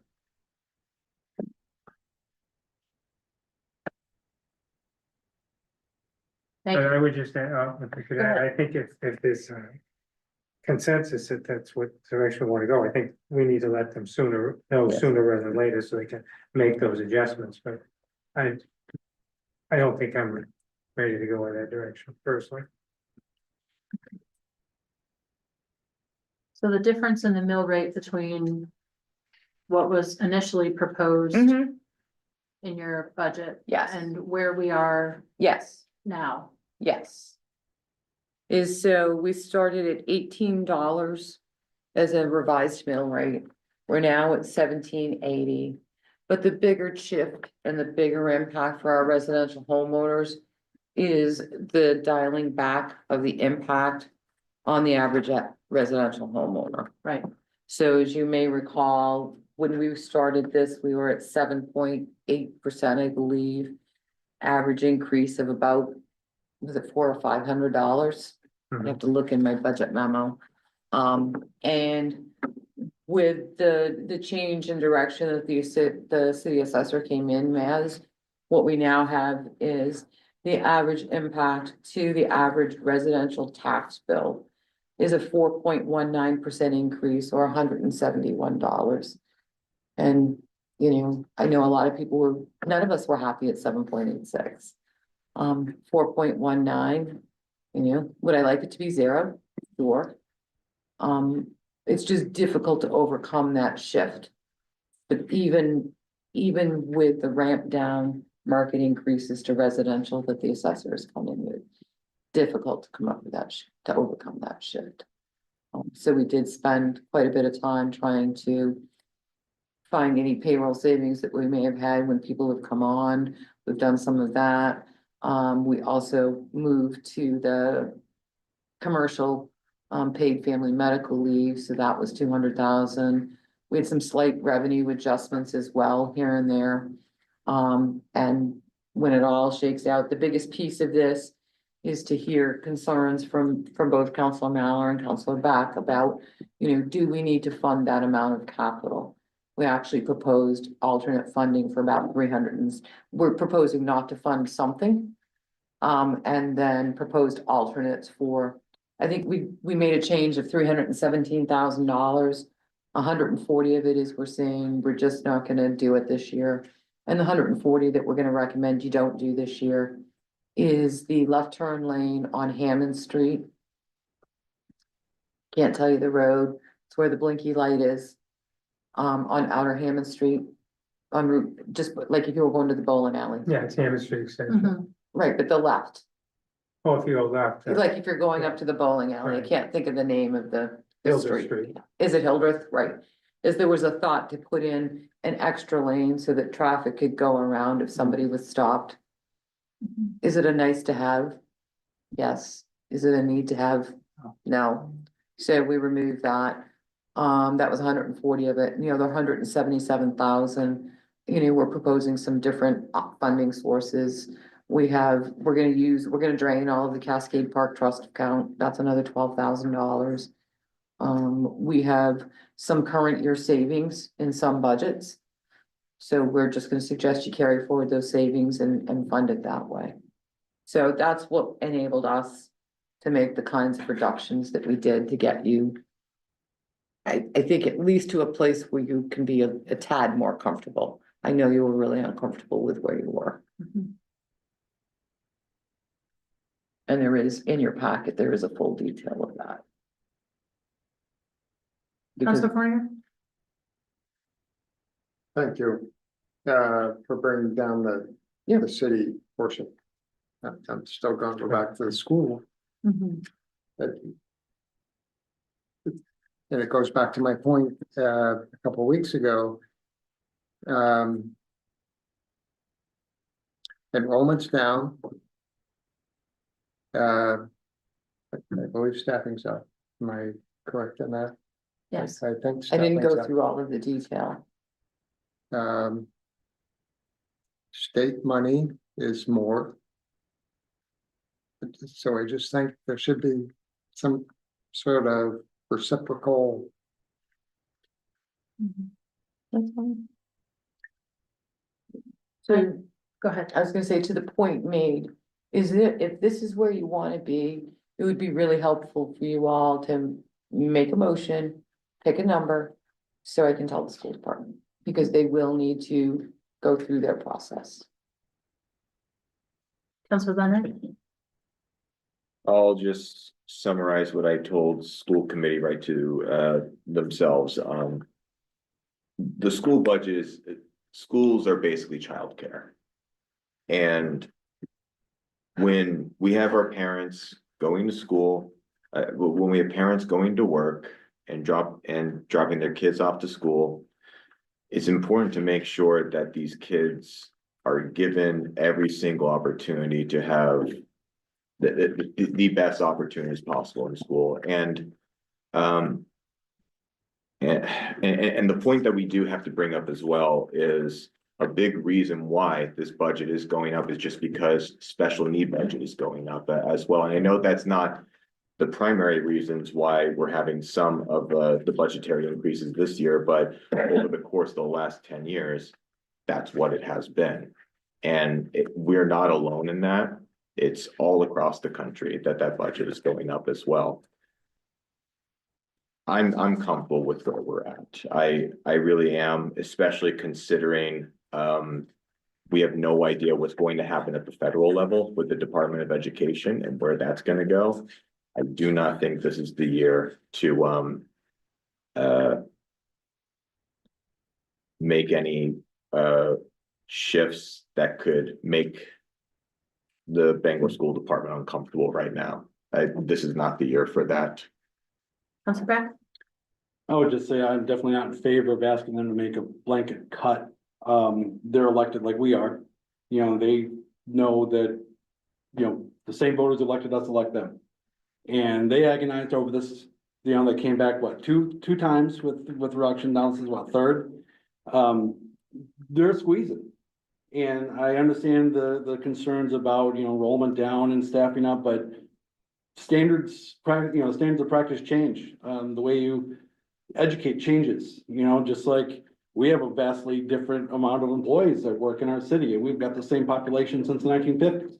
I mean, just times change, things change, and standards change, and I trust what the school committee has put before us. And I just think it would be wholly unfair to put in front of them and say, hey, we'd love to see you bring that down. First it was 2.5%, now we're saying 5%. I don't know where the number is gonna land, but they worked hard at that budget. I'm confident in it, and I just feel it would be unfair to ask them to just make a blind cut. I know we can't ask them line item, charter prevents us from doing so. I just feels unfair. So I believe that the reduction was from the paid family medical leave, which is not the school squeezing, that's the city, that's us. Yeah. Making that shift, and I have to say, you know, I know it's a bit, it's a precarious position for me because I don't have kids in our schools. What I see as, if declining enrollment was maybe something that was brand new and we didn't know if it was going to continue, I would say let's give them some grace, but enrollment continues to go down. Projections on enrollment continue to go down. And I just don't see us continuing to fund more and more and more positions. And, you know, the school committee made decisions about the use of their ARPA funds to fund positions that they knew had a financial cliff, and they've now rolled those positions into the budget, which means they're asking Bangor's taxpayers to continue to fund those. You know, I don't think we are still facing the same conditions as we were during the COVID crisis, especially as it relates to the kind of additional services that people need. And so I would like to see them be a bit more open to coming back and tightening it a little bit. You know, the school is asking for more of an increase than, I think, if I did the math in my head, then Your with the math. city and the county together, it's a huge increase. As it relates to, you know, what percent of the tax increase falls on the school. So I'm in favor of us picking a number, probably not 5%, that's extreme. And encouraging them to find ways to make cuts. Counselor Dean? If I could have clarification on the new positions, the 282,000, that is in the budget or is not in the budget? In the schools, Yes, everything is in the school budget. okay, the new positions are there. Yes. I am not in favor of drastically cutting the budget. I think the school budget is extremely important to the future of our city, but I don't think it would be too much of an ask. If maybe they could make one little attempt somewhere, there might be something that could be cut. And I know there was a little controversy about the athletic director, but I think after clarification, we understand now that the assistant principals have been filling that role. So they're not able to do their position, so it may sound frivolous to have an athletic director, but it really isn't when it's taking away from other important positions. But I don't think it would hurt to ask. I would like to provide some clarification. It is, you know, the school committee was pretty clear that they, you know, felt that they had done, you know, and were really had come to a budget that they felt best supported their students. I don't believe us asking is going to change that. So I really need to understand if the council is willing to vote, because as a council, what you vote on for a school budget is the amount of property tax money you're gonna give them. That's it. You adopt all of these 11 different orders to comply with state law because we have to, but really your authority is how much are you going to give them in tax dollars? So if you have a number, I'd really like to be able to provide that for the superintendent. And if there is a majority of you, I do not want to provide a number to the superintendent if there's not a majority of you who are going to support it. We've been down that road and it doesn't end well. You know, we're here for everybody, so I will give you a place to start with if you want. You don't like, you know, picking a number. I will say to you, we do like our tax rate ends in increments of 5, you know, so 5 cents on the tax rate is $165,000. Yeah, I was gonna suggest 150. 165, Mhm. that's not much. I'm good. Something needs to Yeah, happen. something. Well, I'll go on the That's record okay. and say 0. I'm happy with where it's at. Same. I'll vote with Counselor Fawning or whatever, you know, if you want the 160, whatever it was, 165. 160,000. Counselor Dean? I would go with 165. Okay. That's fine. Thank you. Okay. Thank you for mediating that. I feel sort of like I should, you know, sigh now, because you doing all of this, you do what I usually do, which is jump to the end and tell me where we are. So I don't know, since we kind of did this a little bit like this. And I've sort of highlighted this. Yeah, we were doing the review of the workshop questions. Yeah. today. Do you want to finish this piece and go back to the questions? Because now I feel I'm in the middle and in the end?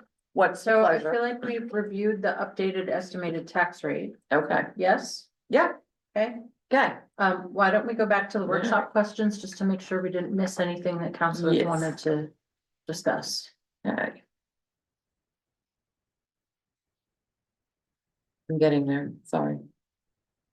While you're doing that, Vanessa, Yes. Yeah. that 165 that we just discussed with the school department, is that the same figure from the city department that would be necessary to reduce it by the same amount? Or is it different when we get to the city? So a nickel is $165 regardless. Okay, Either $165,000 of new revenue or $165,000 less expense or some combination of thereof. So can you go back to the debt service? The maturity schedule, what page is that on? Because I did not see that. All right, it's on, Page 26. It's right after the school items. right after the school. Yeah. There you go. No, right there. I saw it. Go back up. That's, Yes, yeah. okay. yes. All right, go ahead, I'll do Okay. my math You do here. your thing. Okay.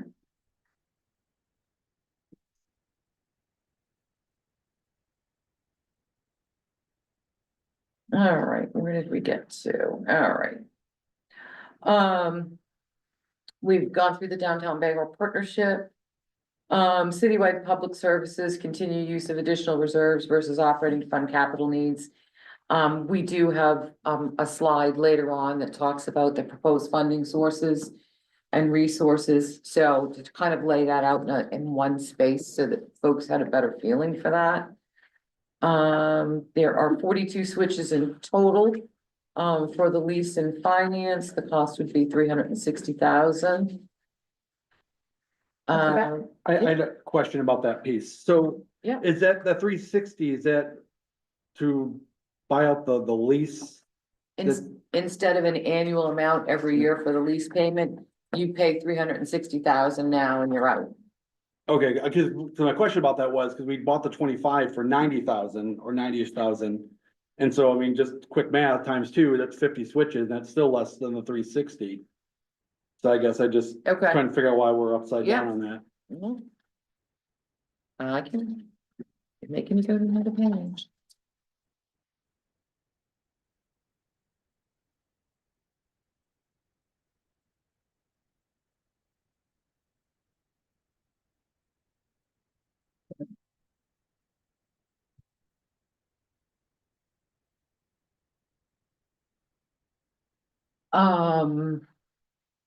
The return on investment for estimated rate of return on investment for the, is it the folder? The piece of equipment that your print shop, that made your print Oh, shop the parts grease for cover shine. splitter, yeah. Expected rate of return would be 3.5 years. Expected life of the machine is 15 years. Okay. How did we arrive at $750,000 for software? The last time we did an RFP for software, the prices ranged from $500,000 for full suite. The most recent HRIS, for example, was 167 to 1.2 million for the most robust packages. Kind of searching what we're seeing for other cloud-based solutions. There's about a $250,000 for implementation, module leasing of 2,000. We currently use 11 modules and our monthly licensing is 200 a person with approximately 250 users on our system. So we were just trying to do our best guess, if you were, based on what our last bid is and what we had recently found from HRIS. There is a separate list in here of all new programs. There was a request about how much activity happens in the city clerk's office. So, the city clerk estimates that during peak payment periods, March and September, that we're collecting about $700,000 a week in payments during the peak period. The average delay is 2 weeks. Estimated interest income for the banker, $54 a day. Showed you the math. And I was very impressed with okay. all of that, Okay. and I double checked it. Of course you did. And so it's about, about $3,000 a month. And then I provided a list of emails. This is the number of emails that have been received, by the records department over the last 5 fiscal years. So my only question there is why it's only 2.75. Yeah. I know. Well, we should go back and ask him again. I think you I should. don't know. There was a question about staffing demands within governments. Year to date, we've had 1,200 individuals who have worked a total of 515 hours of overtime, with a total cost of $12,000. In addition, due to periodic vacancies through the years, we've used 182 hours of temporary employment to address backlogs. What resulted in the increase in miscellaneous expenses? Licensing costs associated with the new assessing software. Increase in interfund charges in public health. That's an increase in printing and one-off support for public transit to connect those in needs. The grant writer information is attached. The community connector. So this is gonna get a little weedy and I apologize, but. So the community connector reserve we're talking about is the Bangor specific reserve. So it used to be everybody held their own money. And then when we came together and started making really significant investments in the system, we recognized that we needed to be bound to one another. And we needed to have a collective pool in which to pull from. So when the city of Bangor needs to pony up its share, we're taking it out of our old reserve that we had held specifically for ourselves, that we are no longer funding because now we are moving to our collective. So the $125,000 is how we are funding our share of the capital without further impacting the taxpayer. If that helps. That's clear as mud, maybe. The data, the ridership information is in here later as well. The city share of Penobscot Regional Communications Center is approximately $971,000. The FOIA requests we're still working on. So here's what I can tell you. The police department does about 1,500 per year. If we look at all of the other departments who do regular FOIAs, we're probably, the rest of us all total are probably between 150 and 200. So a good estimate would be 1,650 to 1,700 FOIAs a year is what we're looking. So the need for a FOA person, is real. yeah, okay. Yeah, but somebody that's doing an attorney representing somebody in OUI, they ask for records, is that considered a FOIA request? Yes, it is. That's So, how okay, they, so that's why they get. that's how they Yeah, submit it. Okay. So I'm just asking for a Yeah. copy of the report, it's actual FOIA. Correct. So, And not just to be, personal. I was gonna say it. so again, to the public restrooms, it's $132,000, and there's some so there's revenue and expense because we are including some of that in ARPA funds. It really becomes, I think you have the opportunity if you want to pivot from where and how often you offer public restrooms, that's why we built them the way we did. So that they could be removed, relocated, what have you. I can tell you that, following the comments, Wabanaki is now making sure to stop by more frequently. And I know we just rehired back our park rangers. So there will be more presence to try to make sure that we are maintaining those in a better way. The one by the library is of the greatest concern to me.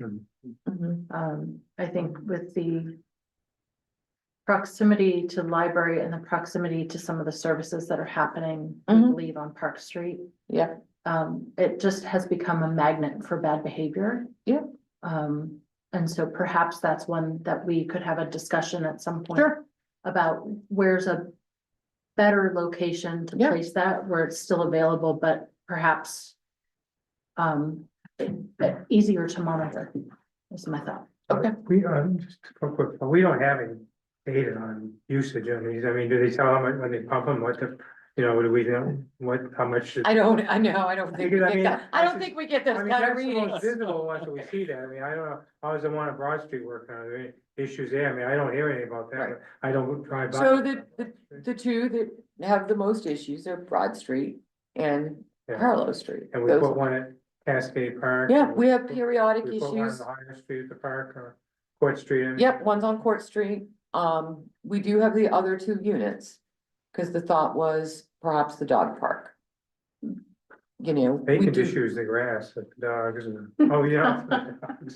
We're getting punchy. Okay, Okay, bathrooms, we'll schedule a conversation for bathrooms. thank you. Increasing contractuals in B and D. A lot of this was shifting, the funding. We used to have, everything used to be in marketing and we kind of split it up between marketing and sponsorships, cause just to kind of be more reflective. It also includes some increase for, funding for employee training and development. We have a lot of new staff, so ensuring that they have, the resources they need to be successful is important. The revenue, increase in revenue over time, it's the ebb and flow of building, electrical and plumbing permits. And well as reimbursements for costs for land development purposes. When estimating revenues, we typically look at a rolling history. Because you always want to throw the outlier out. You know, the year that the Cross Center is built, for example, you don't ever want to say, well, that's a building permit we're gonna get again. The question about the cost of housing inspections. We estimate inspections cost between $45 to $115, depending on the location of the unit. The department, it says the department, but it should say the city. The city receives $55,000 of indirect costs off these federal grants to offset these costs. Only 22% of the units are outside of Bangor. So I think there are what, 220 units times. Right? 220 units times 50, you know, so it's less than half of the cost. What it costs us to do the inspections is less than half of the indirect costs that we're able to pull down off the grants. Okay.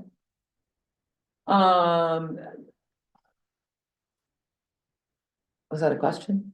No, I was just Okay. curious. Well, I'll ask a question now.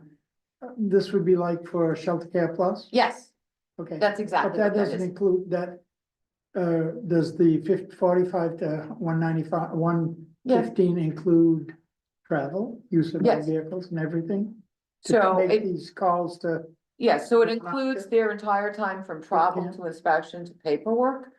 Does it include the vehicle cost? No, we didn't factor the vehicle cost. why? Because they use those vehicles for 1,000 things a day and 220 instances of that. We did not go through and calculate the cost per usage. So you're saying if we go to Millinocket, it's only costing us $115 if it takes them 4 hours to do the. That's that's how we came to the 115, is looking at the most distance one and to say, you know, I think the most distance we go right now is Dexter. And so we calculated the travel time, the work, and then the coming back, and that's how we came to the 115. Salary and benefits for the Yes. person going? Yeah. I'd like to see it, Okay. calculation.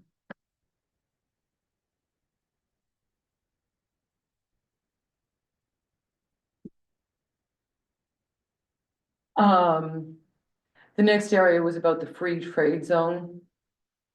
Foreign trade zone? I'm sorry, it's called the free trade zone though. Okay. Yeah. So some of the benefits from this is create, you know, a stronger tax base, obviously assuming that they're Bangor businesses by deferring tariffs until the goods are sold. Increased employment. If a business is not having to front the money now, they have an opportunity to perhaps add staff or retain local jobs, both in logistics, compliance and operation. It provides a competitive edge maybe to a local business engaged in trade. It promotes BGR, as a logistical and aerospace hub. And it provides an opportunity for local reinvestment based on the business cash flow. So what we did is it just provided sort of almost a widget type example, if you will, 100 tons come in, the value is $1,000, tariff rate is $1,000 or $100,000, tariff rate is 25,000. When it comes into the country, if it comes into the free trade zone, it can sit there and they can only have to pay the 100,000, if you will. And it isn't until they do something that with that material and then put it back out for sale is the additional 25,000 due. At that time, they potentially have the opportunity to have the cash in place or to have almost a quick turnover of payment from the customer. Counselor Trumbull? No, I know Brigida and Ann don't seem to be here now, but I know it's been pretty dormant for a while. the Yeah. use of it.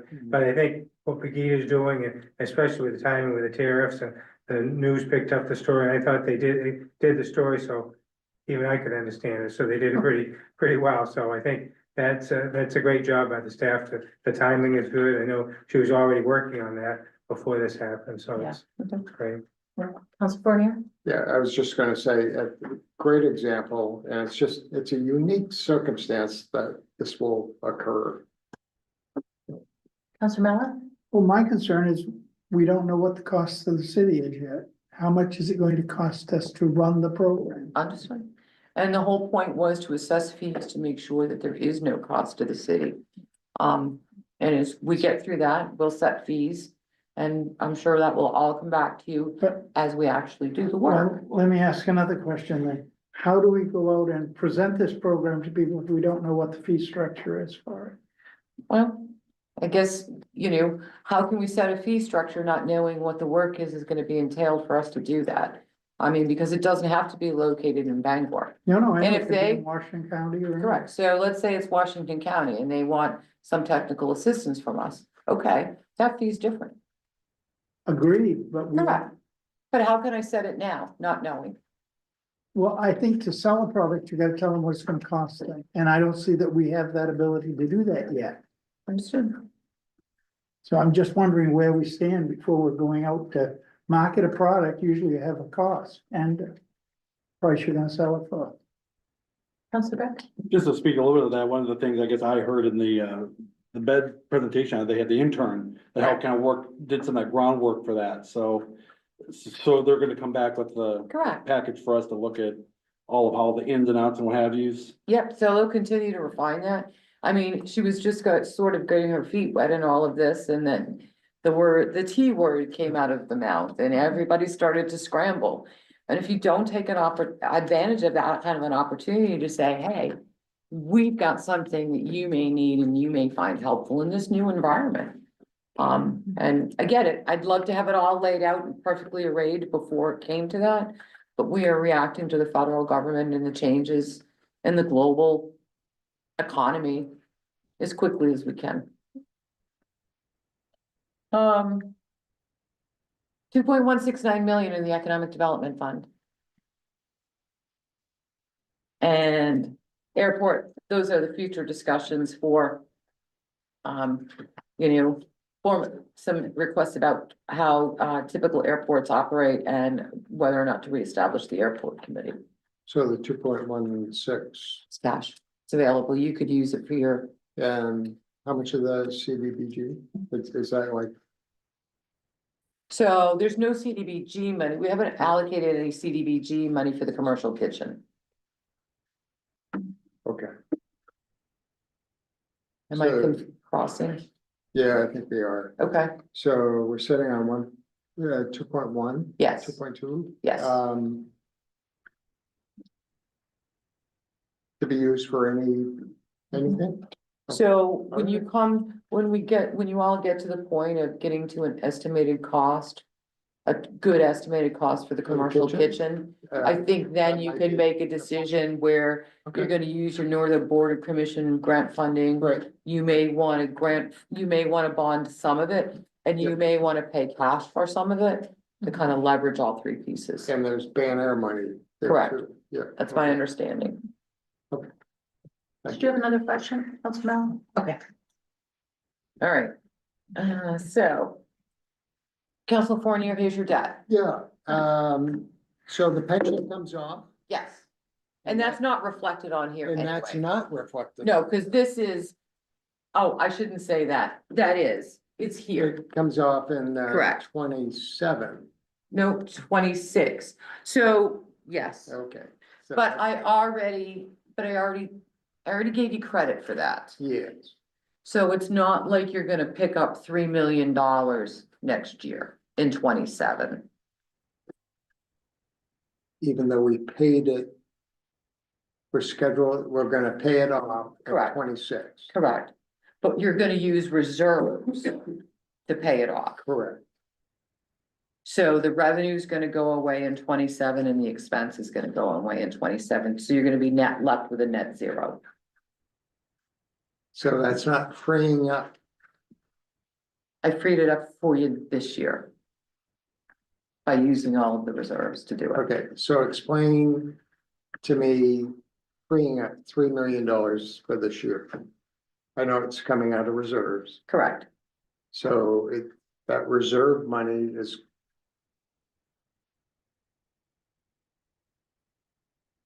going to pay that debt. Correct. So next year, Mhm. we won't have that much debt to pay. Correct. And you won't have that much revenue because the reserves won't be in the revenue.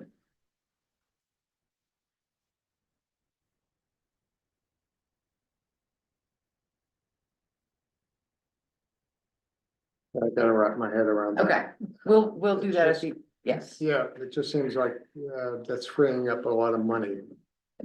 And correct, took advantage of it this year. So I added $2.5 million in revenue from reserves in the 26 budget. To fully pay the pension debt. Right. So next year, that $3 million that you have in revenue coming from reserves will go away and the expense will go away. Yeah. And the revenue minus the expense nets to zero. So you don't have $3 million coming next year. But we were, so. All right. Okay, we'll get to it at the end. Okay, So the next item was, sorry. Were you still, I was just gonna make sure that we'd been through all the attachments, because a lot of the items were in attachments. please, All right, Counselor Fournier, I'm sorry, I didn't mean to cut you off. Did you? have No, more? I'll help him out. yeah, you gotta help me with I'll that, help him because out. I'm Counselor not Beck? seeing it. My question was about the reserve it came from together. Would that reserve attach solely to this pension fund? No, we refer to it as a benefit reserve. Right, For whatever employee benefits. So historically, what we've known is, well, I think at the time it got started, is we used to have a cost sharing agreement with our health insurance provider. Whereby if claims were X and premiums were Y and it was generating a surplus, the insurance company was holding the money. Hmm. We didn't particularly care for that. So what we did was we said, from now on, we're gonna, we still have this. We're still working off the deficit and that's on them at this point. Okay. But what we did is we really got smarter about, that's how we always cap our health insurance increase at like 10%. That's typically what you're seeing in health insurance premiums. And what we do is any savings that we realize in health benefits, because it makes a big difference when you have an employee come in who says, oh, I don't need health benefits, or I need family benefits. There's a pretty substantial cost associated with that. So the policy is written that the savings in health insurance go to the benefit reserve every year. So that, let's say some year you're faced with a 20% increase in your health insurance, you have the money to be able to minimize the impact to your taxpayers. We have been using it too, to contribute some to the pension obligation bond. And I just said, this is the year. Let's be done. So that's what we do with our benefit reserve. okay, and we're not concerned, because we talk about the fluctuation. Correct. It's virtually empty now. It is virtually empty, Yeah, but we're but not concerned that there's gonna be any No. kind of fluctuation in other benefits. No.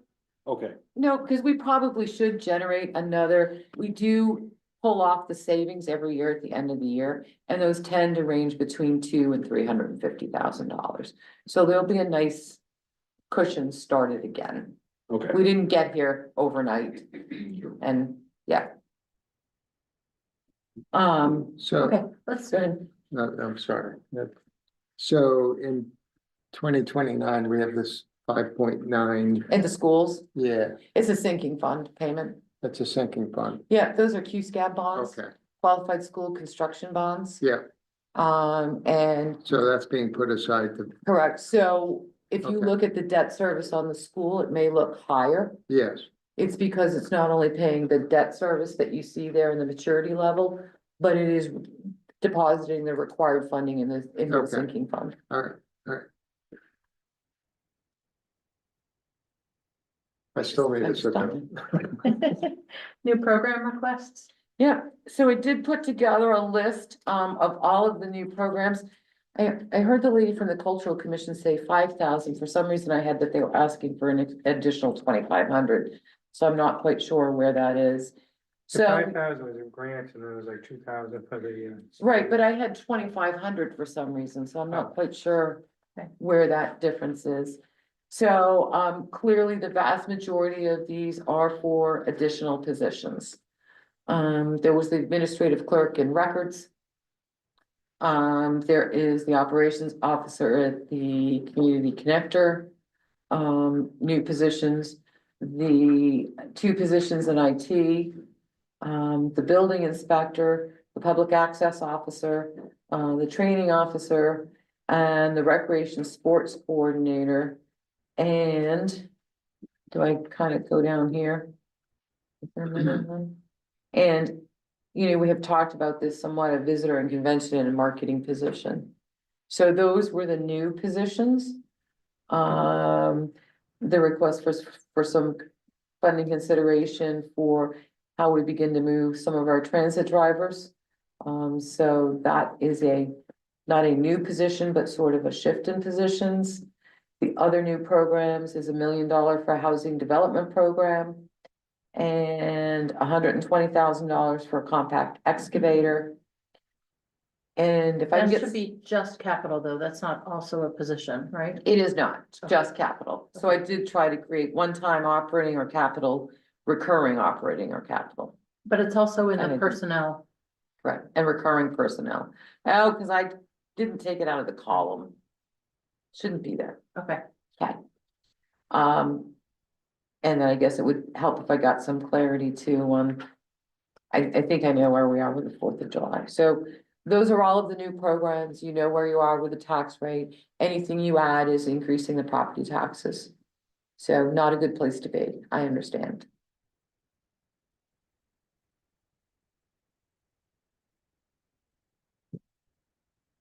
Is there anything here that people feel strongly that we should add?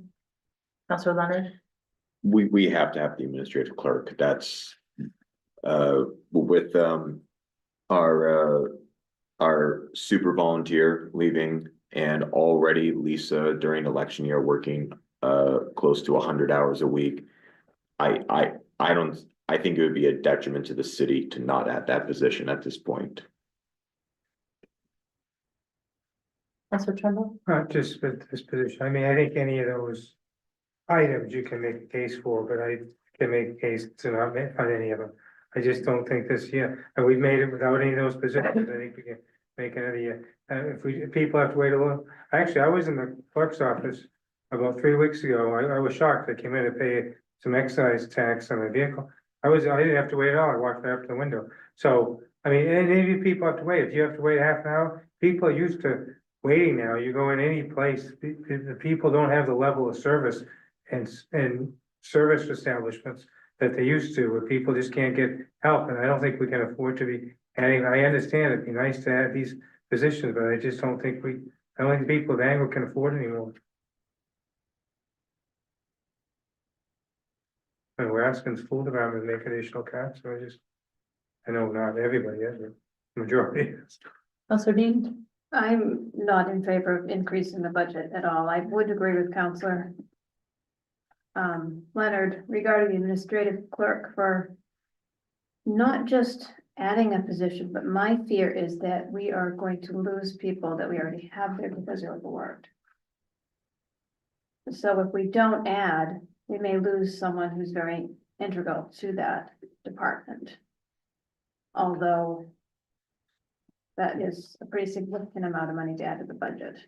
So I am not, Percents, yeah. yeah, not in favor of increasing, but that does seem like a pretty strong case for a position to be added. Councilor Brett? I will say I'm definitely, not in favor of doing the housing development program this year. As much as it hurts you. But I would like to see maybe a conversation in the future after the budget, maybe with the new city manager. About learning more about maybe leveraging our CBG funds for section 108 loans, Yeah. Cause other communities have done some great things where they've basically leveraged it. The recipient paid all the interest and then some, Right. and then ended up started to fund a housing trust fund, no burden to the taxpayer. Yep. It's a good approach.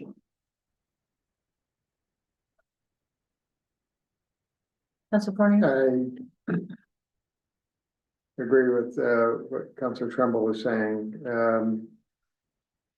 The only one I'm waffling on is is for police and the FOA.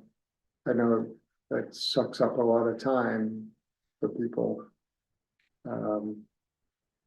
And I think it's only going to get worse going forward.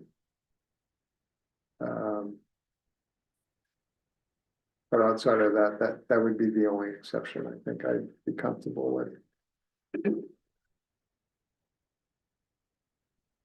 Other thoughts?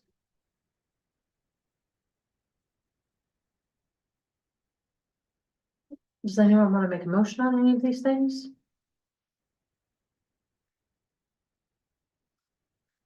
I would move, we move forward with the manager's budget. As of course finalized tonight, except for the school department. And the $7,500 in sponsorships. Right.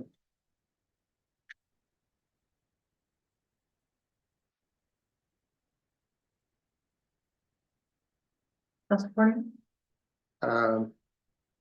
I'll second that with discussion, but it's 7,500. So I think what I heard Councilor Trumbull saying is, instead of increasing this, can't we just commit to doing some sort of sponsorship to raise the extra 7,500? Our contribution will be the same. So the contribution is the same. Yeah. I think that's So I seconded it, but the fireworks need to happen this year. Oh, no, well, we're committed to the 12.5, but We are It's in committed to there, the 12.5. But it's in there for next year. It's in right, there. and it's in the revenue for next year. It's not for this year's school, it's for 2026. And so it gives them a year to come up with 75. I don't think that's Okay, that all tough right. to come up for the. All right. We're putting them on notice. That's- Hear Rick saying he's gonna write a check. He's gonna be down setting up shells. Right, there's a motion and a second. Councilor Mallon, discussion? I'm just confused, which is not surprising.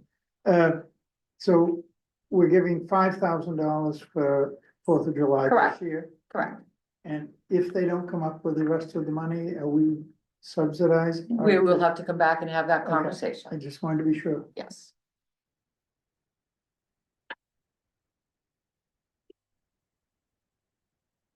Councilor Beck? It's a question on the motion. So what are we saying that so yes on the 4th of July, but no on the cultural commission? Is that what the motion's saying? So how I interpret it is the 4th of July, yes, is that we commit to 12,500, but on the flip side, Fairmount Market's gonna write a check, 7,500 to sponsor them for the next year. But on the cultural commission, are we saying no Correct. to those? They're My- saying no to all new programs is what I. My only question is, and I don't know, cause Betsy Lundy was saying there's an ordinance that says every 3 years we have to do a survey, and we haven't done since 2019. Yeah. For $2,000, we'll find it somewhere in an economic development budget line item. Okay. Yeah, it seems like it That's- should, I mean, it seems like that's it a should fall under 2.2, their right? department rather than under the culture commission. It should be under economic development. I agree.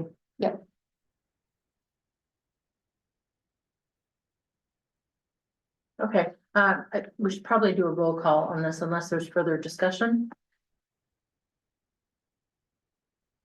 Okay, so Yes, further discussion. I was gonna say, is that a yes vote? It seems that Council Leonard and I are the only ones that would consider the administrative clerk. So that's off the table. Right, we were the only ones that. the motion, This motion is for, this motion is to approve the budget as is with no new programs And that, and asking the school to find 165K to cut from their budget wherever it is, and if they can't find that, we come back and revisit it, or do they have to They find it? will find it, because that's our motion. Yes. Okay, So the school committee is included in this motion. They asked them to, we did that earlier. we did that earlier. It was a separate motion earlier. no, okay, all right, 'cause I Thank just heard it brought up again, Yes. so I wasn't sure, okay. Yes.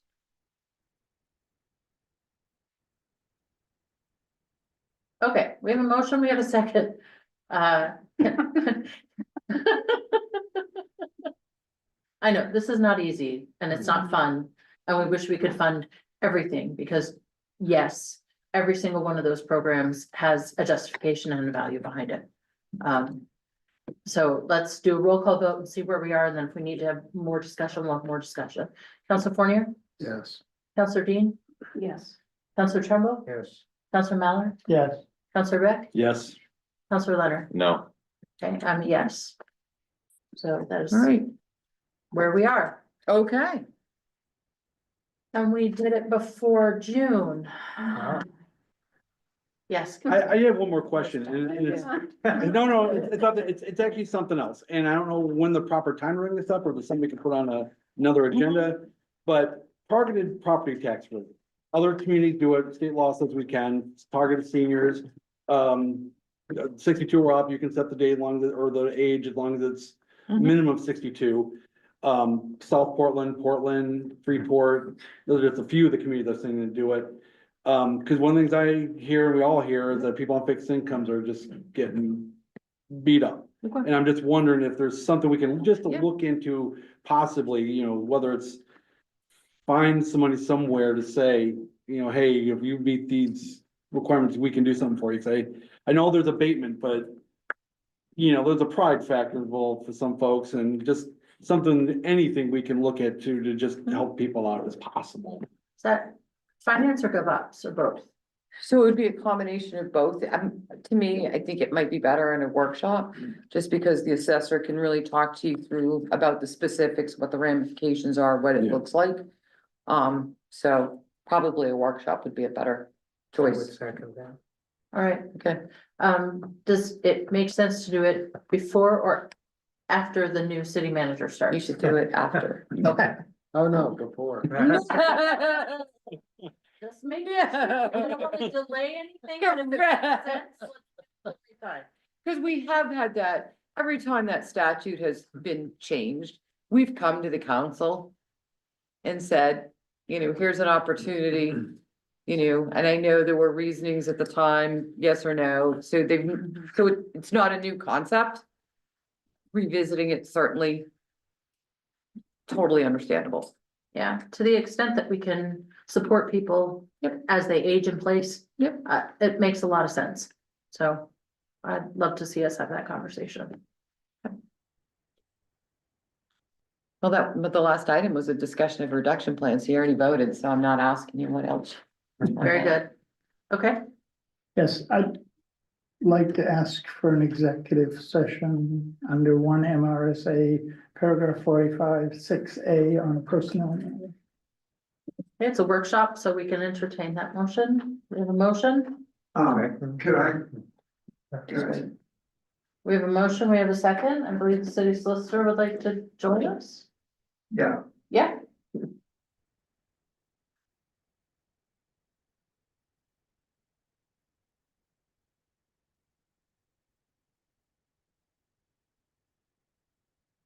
Did you make the motion on, under? Yeah, 6A? yes. Yes, That's, Oops, did I give him the wrong reference? I think that Apologies.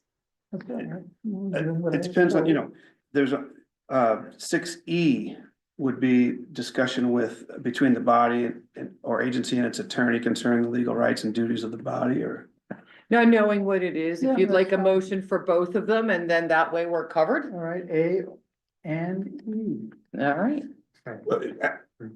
I'm gonna suggest it not be both of them, okay. all right?